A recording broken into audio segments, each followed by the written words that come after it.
አቶ ደረጀ የዲኤንኤ ምርመራ ውጤቱን ሊያዩ ነው ማለት ነው። እንግዲህ ከዚህ በፊት እንዳየነው ከሆነ ሰላም ሰራተኛዋ ለአቶ ደረጀ ከቆሻሻ መጥያው ውስጥ እንግዲህ ሳይገባ የሚታይ ከሆነ እንዲያዩ ብላ ሰጥታው ነበር።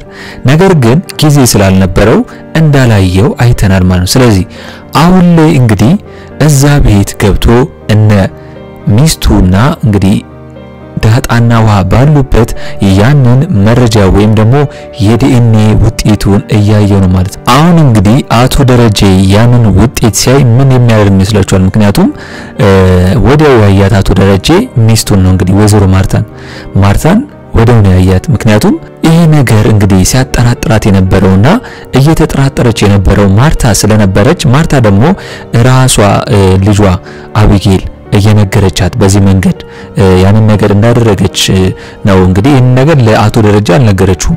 አቢጌል ይሄን ምርመራና ይሄን ውጤት ይዛ እንደመጣች አልነገረችውም። ነገር ግን አቶ ደረጀ ይሄን ነገር ሳይ ማርታ ላይ በጣም ነው የሚያዝንባት ማለት ነው። ምክንያቱም እንዴት ይሄን ነገር እኔን ሳታማክረኝ በድብቅ አረግሹ ብሎ እንግዲህ ከማርታ ጋር እንግዲህ ጸብ ይፈጠራል ብዬ ነው ማስበው። ይሄ ሁሉ ነገር ግን የተፈጠረው በማን ነው? በአቢጌል እንዝላልነትና በአቢጌል ጉዳይ ነው ማለት ነው። እስኪ እናንተ አቶ ደረጀ ይሄንን ውጤት ሳይው ምን የሚያደርግ ይመስላችኋል? የመጀመሪያ ነገሩ እስቲ ሁላችሁም ሐሳብ አስተያየታችሁን ኮሜንት ላይ አስቀምጡልኝ። እንግዲህ ዳጣ ክፍል 12 ቶሎ እንዲለቀቅ ሁላችሁም ኮሜንት ላይ ክፍል 12 ቶሎ ይለቀቅልን በማለት ይሄንን ቪዲዮ ላይክ በማድረግ ጀምሩ።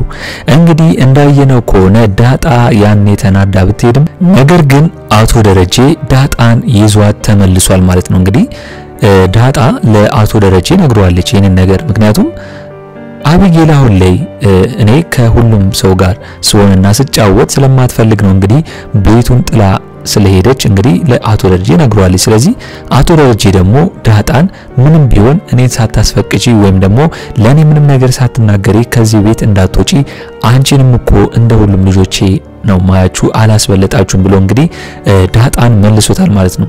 ሌላው ጉዳይ ደግሞ ምንድነው እንግዲህ ያኔ አቢጌል የዳጣን ጸጉር ማበጠሪያ የወሰደችው እንግዲህ የሰራተኛዋ ሰላም እንደሆነ አሁን አውቀናል ማለት ነው። ምክንያቱም ያኔ ከወሰደችው እንዴት ይሄ ዲኤንኤ ውጤት ተቀየረ ብለን እኛም አስበን ነበር። እውነት ይሆናል እውነት ይፈርጣል ብለን ነበር ያሰብነው።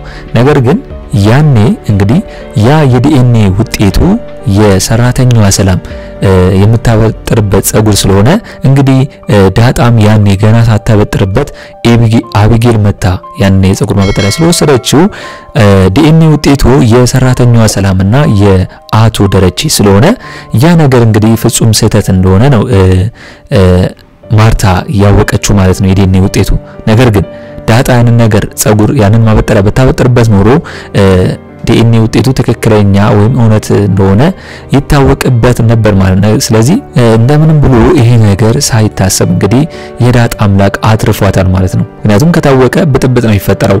እንግዲህ ዳጣ ምንድነው ያለቻት ለማርታ አቶ ደረጀ እኔን ከሌላ ሴት ቢወልድ አንቺ ምን ትያለሽ ብላ ሲጠይቃት ነበር ማለት ነው። ነገር ግን ማርታ ያለችው ምንድነው እኔ ትዳሬን አክብሬ እሱም አክብሮኝ ተዋደን እየኖርን እሱ ሌላ ሴት ጋር ሄዶ ይሄን ነገር ከፈጸመ መቼም ቢሆን ከሱ ጋር እንደማትኖርና እንግዲህ በጣም ብዙ ጦርነት እንደሚፈጠር እዚህ ቤት ነግራታለች ማለት ነው። እንግዲህ ዳጣ ይሄንን ጉዳይ ለማወቅ እንግዲህ ዞሮ ቀስ ብላም ቢሆን ነግራታለች ማለት ነው። ዳጣ ከሌላ ሴት ተወልዳ ቢሆንስ የሚለው ነገር ጠይቃት ነበር ማርታን። ማርታ ግን እንደዚህ አይነት ነገር ከደረጀ መቼም ቢሆን እንደማትቀበልና መቼም ቢሆን እንደማትሰማው ነው ደረጀን የተናገረችው።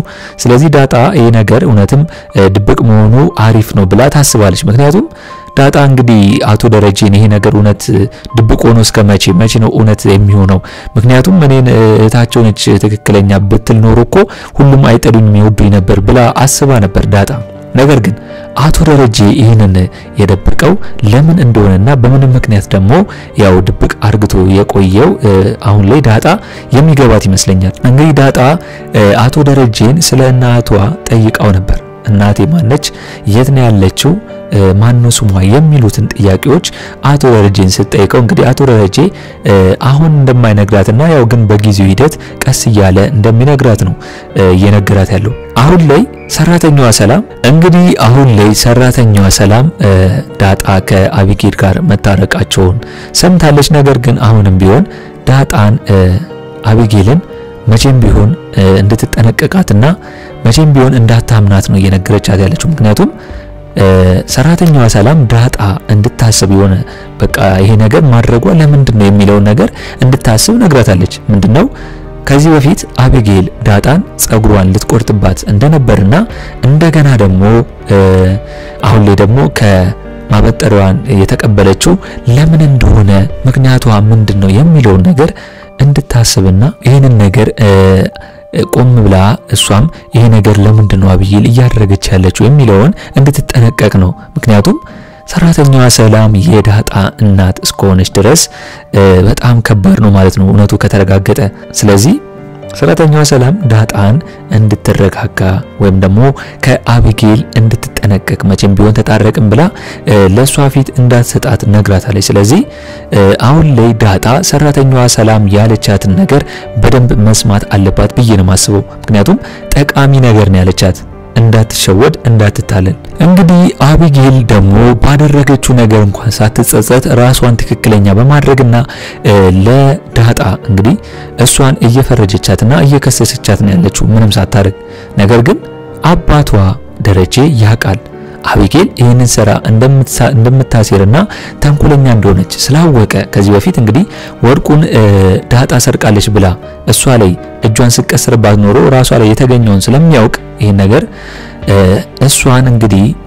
ከዚህ በኋላ እንደዚህ አይነት ነገር እንዳሰራና በዚሁ ስራዋ ደግሞ እንድታፈርና እንድትጠነቀቅ አድርጓታል ማለት ነው ካልሆነ ግን እንግዲህ ዝም እንደማይላትና እንደሚገርፋትም ነግሯታል እንግዲህ አሁን ላይ አቶ ደረጀ እንደ አባት በደንብ ነው መከራት አሁን ላይ አቢጌል የምትሰማ ከሆነ ለወደፊቷ እሷ እንግዲህ በዚሁ አመሏ በዚሁ ነገረኝነቷ በዚሁ ተንኮለኝነቷ የምታርግ ከሆነ ለሷ በጣም ከባድ እንደሚሆንና በጣም ለሷ የማይሆን ነገር ስለሚሆን ካሁኑ እዚሁ በልጅነቷ እየመከራት ነው ያለው እንደዚህ አይነት ነገር እንድታቆምና ጥሩ ሰው እንድትሆን እንድትቀየር የአባትነት ድርሻውን እንግዲህ በምክር ለግሷታል ማለት ነው ነገር ግን አቢጌል አሁንም ቢሆን ዳጣ እስካለች ድረስ እንግዲህ መቼም እንደማትቀየር ነው እያየን ያለነው ጭራሽ አባትየውን መልስ መመላለስ ማለት ባደረገችው ነገር እንኳን ሳትጸጸት ትክክል ነኝ እያለች እንግዲህ በዚህ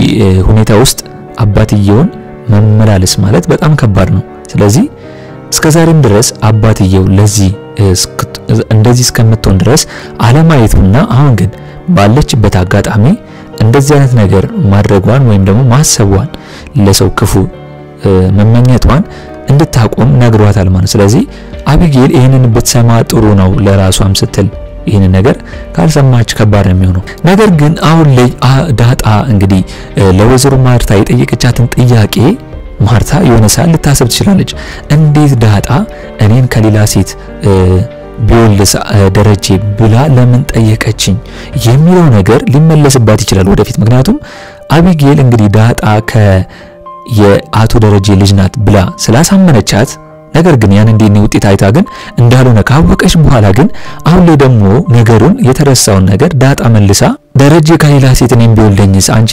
አትቀበይኝም የሚለውን ጥያቄ ስላነሳችባት ማርታ አሁንም የሚያጠራጥራት ነገር ሊኖር ይችላል ብዬ ነው ማስበው ስለዚህ ዳጣ እንደዚህ አይነት ጥያቄዎችን ባታነሳ ጥሩ ነው አንዴ ደረጀ የሚፈልገውን ደግሞ የሚያስበውን ነገር እስከሚያስፈጽም ወይም እስከሚጨርስ ድረስ አይመስላችሁም እስኪ እናንተ በዚህ ጉዳይ ሐሳብ አስተያየታችሁን ኮሜንት ላይ አስቀምጡልኝ እንግዲህ አሁን ላይ አቶ ደረጀ ውሃን ይዟት ከመጣ በኋላ ውሃ ያንን የዲኤንኤ ወረቀቱን ይዛው ስለነበር ወደዛው ወደች ታረገው እስኪ አምጪ አላነበብኩትም ብሏታል ስለዚህ አሁን ላይ ያንን የዲኤንኤ ወረቀት አውጥቶ እያነበበው ነው ያለው ያንን ነገር ካወቀ ለማርታ ከባድ ነው የሚሆነው ማለት ምክንያቱም ማርታ ከዚህ በፊት አቶ ደረጀን እየጠየቀችው ነበር እቺ ልጅ የማን ልጅ ነች ከየት ነው የመጣችው እናቷስ ማነች የሚል የማንነት ጥያቄዎች የዳጣን ጥያቄ አቶ ደረጀን ስጠይቀውና ስለ ዲኤንኤም ደግሞ እንግዲህ ዩቲዩብ ላይ ሰርች ስታደርግ ምናምን እየወራች ስለነበር አሁን ላይ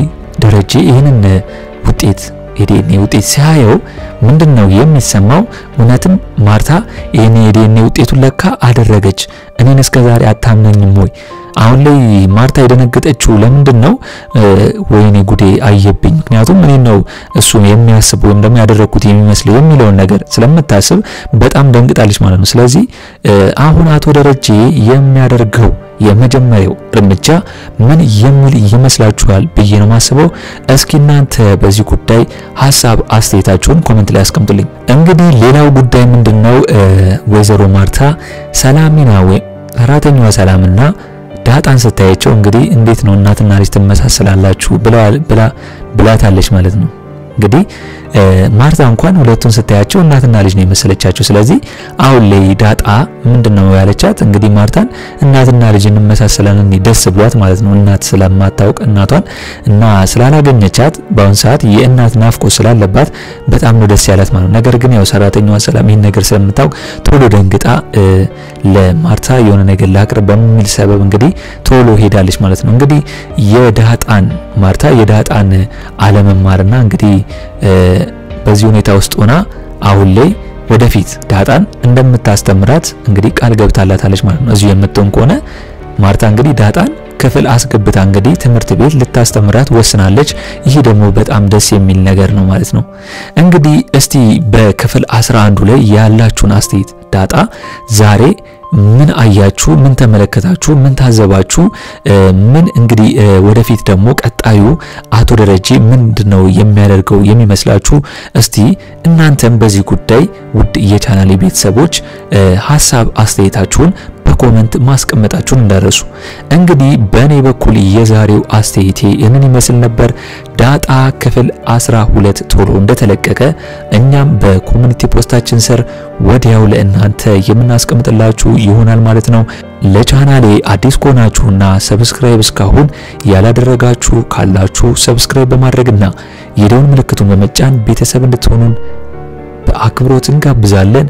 በቀጣይ ክፍል እስከምንገናኝ ድረስ መልካም ቆይታ ይሁንላችሁ። ቻው ቻው።